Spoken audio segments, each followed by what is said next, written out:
Yesu nashimwe cyane, ndabashuje mwese amahoro y'Imana bane namwe.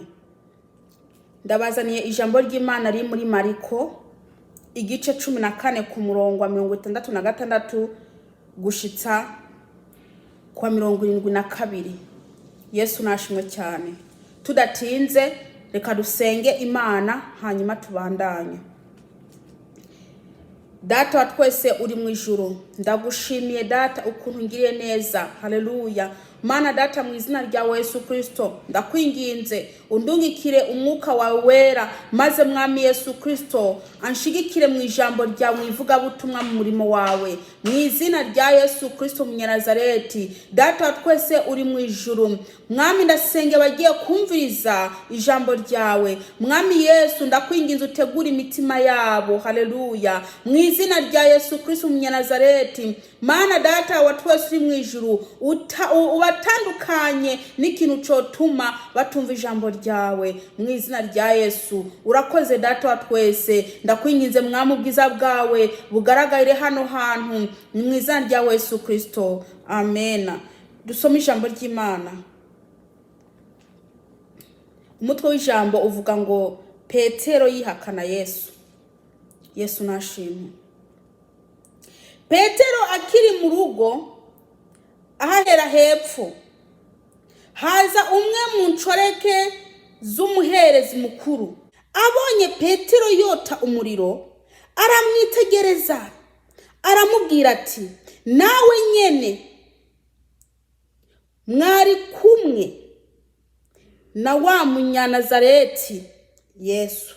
Nawe arabihakana ati, sinzi icyo uvuze, singitahuye.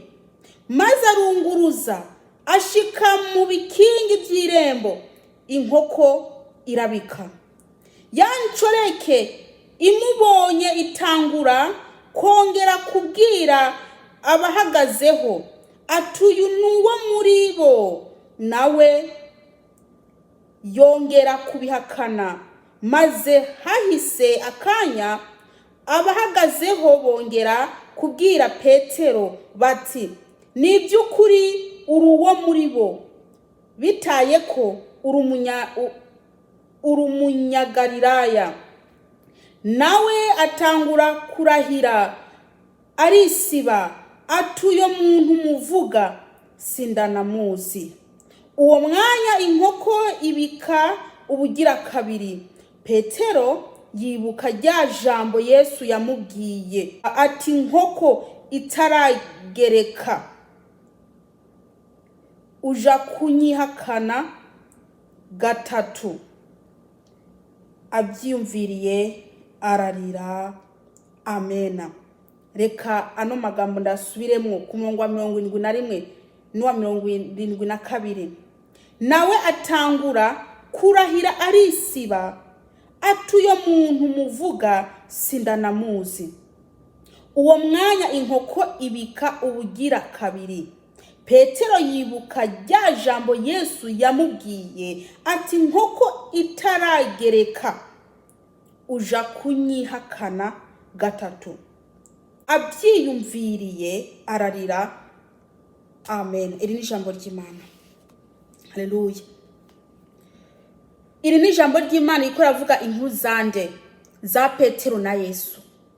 Haleluya. Petero yarihakanye Yesu. Yamara mwene dateka ndakubwire, umukristo uko ari kose hari bimuranga kari umukristo. Haleluya. Imvugo, indebo, intambuko. Yamara uri umukristo nyamukristo hariho ibikuranga. Yesu natugire neza. Turi cyete gisomeka, gisomwa n'abantu bose, ntago gisomwa n'umuntu umwe. Yesu nashimwe. Uyu Petero yabwiwe ko ari bwihakane Yesu. Yari umugenzi wa Yesu, yari umukunzi wa Yesu, ariko ntabwo yarazi ko yo kwihakana Yesu bivanye n'urukundo yamukundaga. Petero nubwo yagumye yihakana Yesu, abamubona bose bamenya ko ari umwe bigishwa ba Yesu bamenya ko ari umwe mu bigishwa ba Yesu kubera ko hariho ibimuranga, imvugo ye, intambuko, ukuntu ameze, byaramuranga ko ari umwigishwa wa Yesu. Yesu nashimwe cyane. Ariko abakristo b'iki gihe ntushobora kumenya ko ari abakristo, ntushobora kabisa kumenya ko ari abakristo. Imvugo, intambuko, indebo, ukuntu basa, ntabwo ushobora kumenya ko ari abakristo. Haleluya. Petero yaramwihakanye inshuro zingahe? Mwene data, nawe uri muranyumviriza, hari ibyo uri kurakora biriko birihakana Yesu. Nawe uri muramwihakana, uri muramwihakanisha ingendo yawe, imvugo yawe. Muririmba mwarihakanye Yesu, muvuga ubutumwa mwarihakanye Yesu. Uko kwikinisha kwawe kwihakana Yesu, ikintu cyose kibi uri murakora umenye ko cyihakana Yesu, ubu uri murihakana Yesu. Haleluya. Ntimuganzwe n'akameremere kanyu, ahubwo mwemere kuyoborwa n'Umwuka Wera. Yesu natugire neza.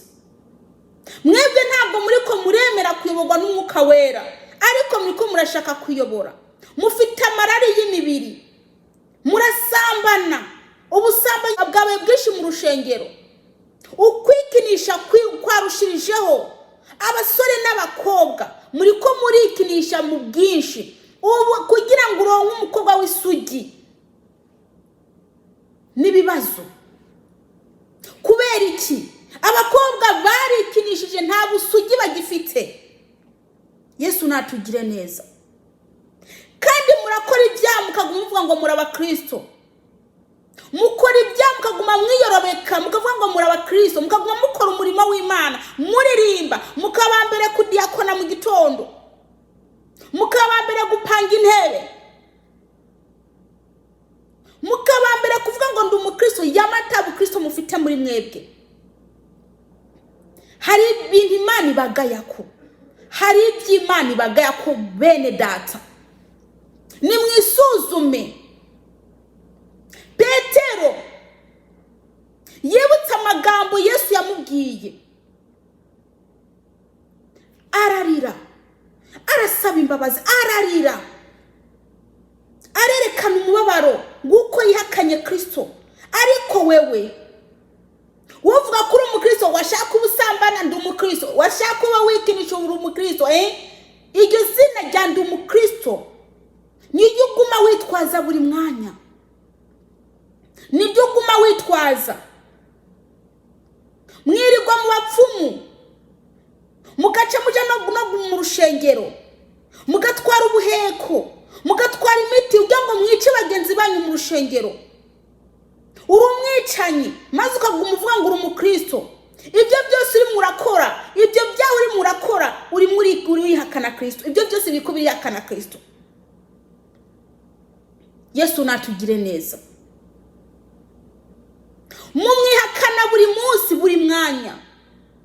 Mu buzi bwanyu mwifata nabi, munezezwa nuko mugenzi wawe mwirukana mu kazi, udodobereza mugenzi wawe, umwagiriza ibinyoma, kandi ukaguma uvuga ngo uri umukristo. Mwene data, uri umukristo nyabaki?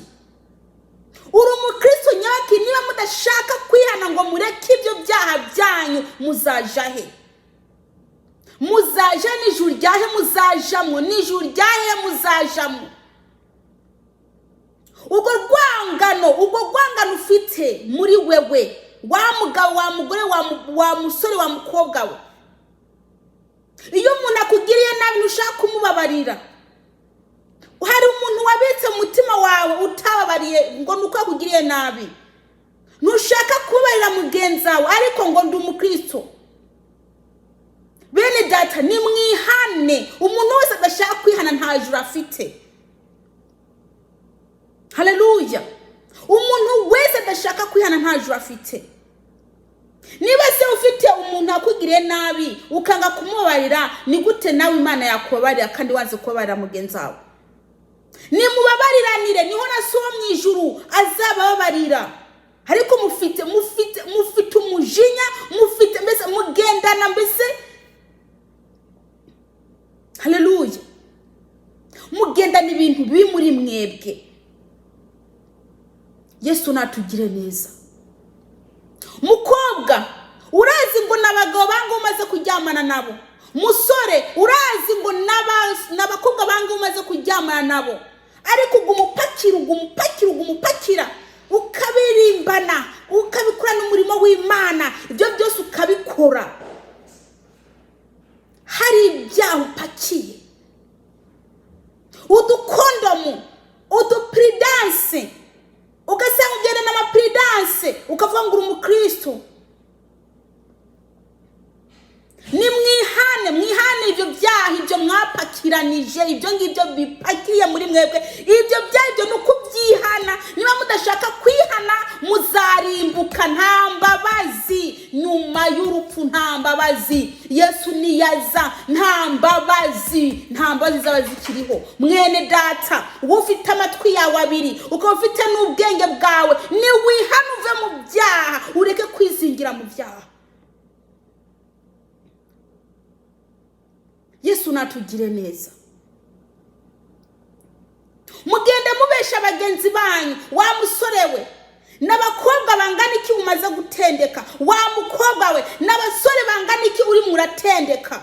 Umwe mubwira ngo ndamugukunda, ngo nzakubera umugore, ubundi ngo ndagukunda nzakubera umugabo. Ubwo uri murabesha, abo bakobwa bose wabapakiranije, ngabo bose ngo uzabera abagabo, ngabo bose uzabera abagore. Abasore wapakiye kabisa, umwe mukuraho isaha, ubundi ukamukuraho inkweto, ubundi ukamukuraho umwenda, ubundi ukamukuraho amavuta. Wa mukobwa we, abo basore uzabajana hehe? Abo basore uzabajana hehe? Ibyo muri ko murikoza, mukavuga ngo muri abakristo mwicaye mu rushengero, mukavuga ngo muri abakristo mutendeka abasore bangahe? Wa mujura we w'umukobwa wandyaryawe. Ibyo reka ndakubwire, ni wihane bicitwa uyu munsi, ni wihane nushaka Imana bigishoboka, naho Imana ije kurandura ubwo bwanyu muri ko murakora. Umusore ukamubesha kabisa, akicara ziko afite uwo bakundanye, wabesha uriya, ubesha nujya, ubesha nuriya, abasore kari batanu bose bazi ko bazagutora, kandi ukaguba uvuga ati ngo nta wundi mfite, sheri nta wundi mfite. Mwene data, ubwo buryarya bwawe, ubwo bujura bwawe Imana izagutwika.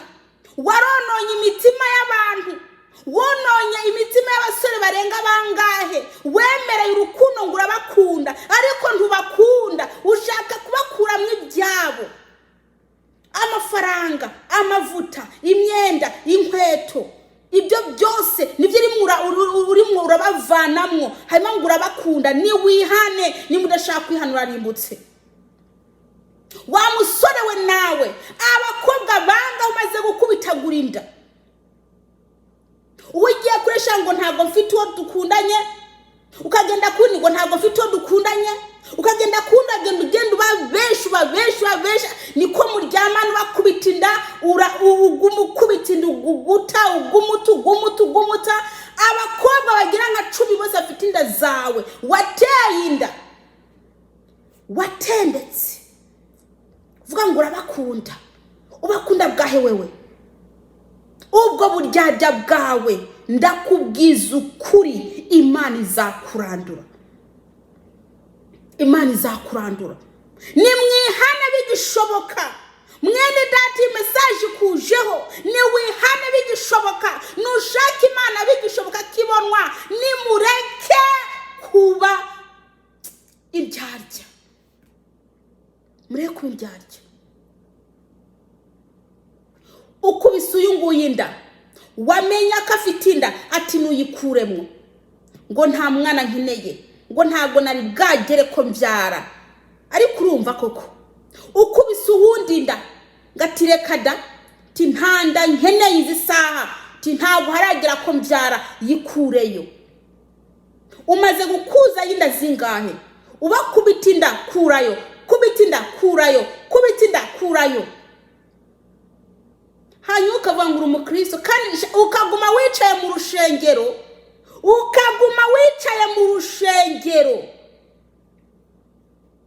ibyo muri ko murakora biriko birihakana Kristo. Iyo ubeshe uba wihakanye Kristo, uri umujura wihakana Kristo. Nimwihane bicitwa uyu munsi bene data, mureke kwibohera k'ibyo byaha byanyu. Umwami Yesu ashaka ko mwihana, umwami Yesu ashaka ko mwihana. Yesu nabagire neza. Kobwa mugenda mwanikiye amabere, abagore ugasabanikiye amabere bambaye ubusutiya, imizi y'amabere igenda igaragara ngo ndi umukristo mawe. Nguru umukristo, nayo mabere yawe wanikiye uri muranikira amabere, wereka abasore n'abagabo ari hanze amabere. Nguru umukristo, amatako wanikiye mawe mbe uri kurabereka ko ufite itako ryiza se, iryo wujijeho mukorogo se. Reka ndakubwire, niba udashaka kuryanura Imana izarikwanurira. Mawe imyenda iteye isoni, amabuno mukabanika ngo namwe ngo reka ndababwire, niba mudashaka kwambara imyenda muberanye Imana izabarandura. Ibyo murabikora igaceceka, mukibaza yuko muhwanye, izayibahanira byose bishimbere na y'amaso yanyu uko bikurikirana. Familia planning, mwirirwa mu ma familia planning ngo ntagari icaha disi. Aho usenga mbese barabahaye freedom, mbese ushatse agenda muri familia planning, ushatse ukabyara abanaba, nawe ukavuga ngo urunguri mwonguraje mu ijuru, ukavuga ngo uri umugenzi uje mu ijuru, uguma wicagura ngo nangungura umukristo wahe.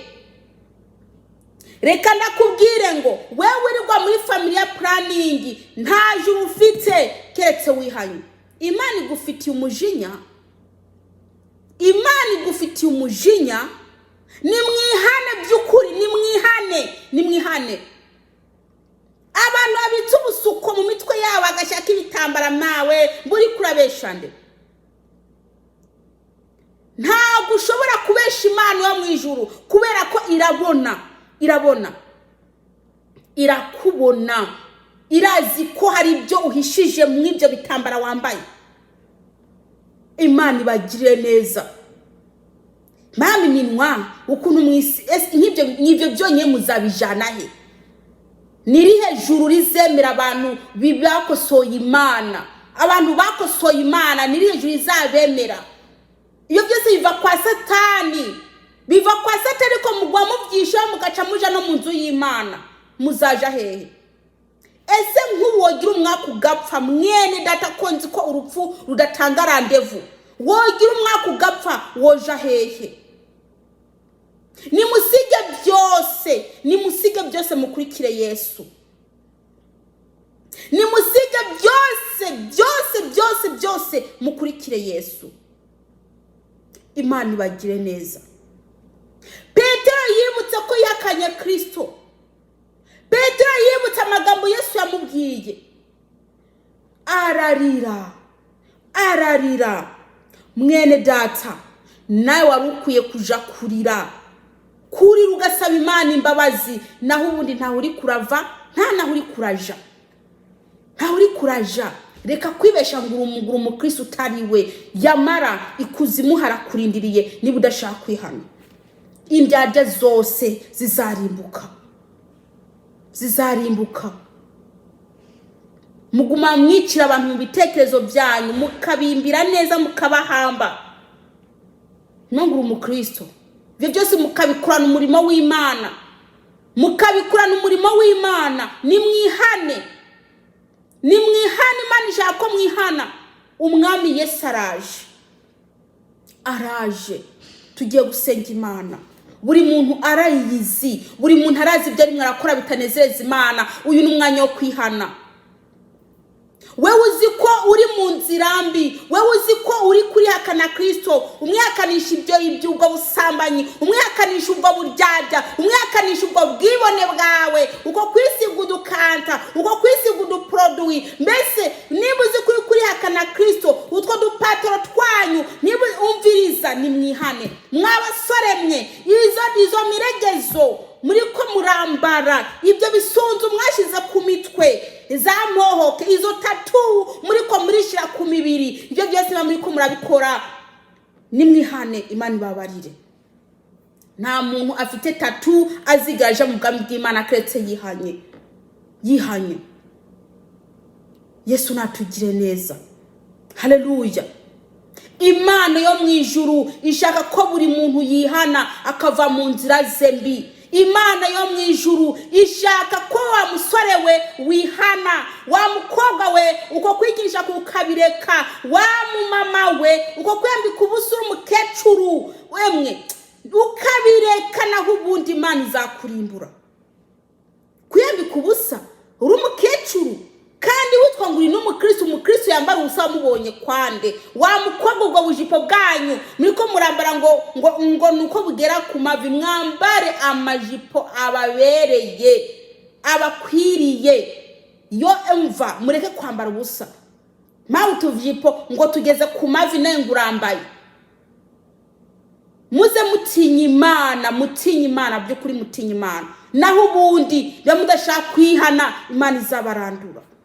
Mwihane bigishoboka, mwihane mukiri bazima. Wewe ukiri muzima, Imana igushigaje kugira ngo utunganye ibidatunganije. Niba udashaka kubitunganya, dore inkota y'Imana iri kubikanu byawe, inkota y'Imana iri hejuru yawe. Buri muntu niyihane by'ukuri, niyihane. Iki ni igihe cyo kwihana, ntabwo ari igihe cyo kwidegembya. Iki ni igihe cyo kwihana. Isi yarabatwaye ngo ni iterambere rya hehe. Yesu Kristo ntigera hinduka. Yesu ntigera hinduka, kandi ntagakiza ko mu bukene, nta nagakiza ko mu bukire. Agakiza n'agakiza ntabyo kwitwaza ngo ni iterambere ryahe. We wa mukristo we, niba uzi ko Yesu Kristo atahinduka, ni kwe iki wewe witwa ko umukristo uhinduka? Wihindagura. Nimwihane by'ukuri, nimwihane. Tugiye gusenga.